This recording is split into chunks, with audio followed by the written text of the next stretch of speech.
Bupati sedikit Pak Bupati. Ya, Terkait peninjauan kita lahan sawah ini gimana Pak Bupati?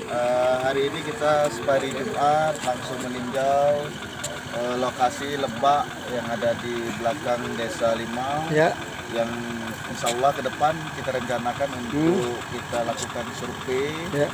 Kita buatkan saluran, mudah-mudahan ini bisa menjadi sawah warga. Ya. Jadi kita buatkan cetak sawahnya, nanti tahun ini kita lakukan survei dulu. Survei dulu. Ya. Survei dulu, nanti kerjasama dengan balai besar nanti aja balai besar untuk pembuatan irigasinya.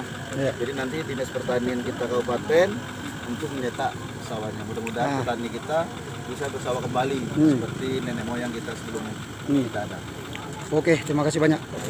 Dan lokasinya sangat bagus, baik, airnya tidak asam, Ya. tidak juga asin, dan bisa diminum.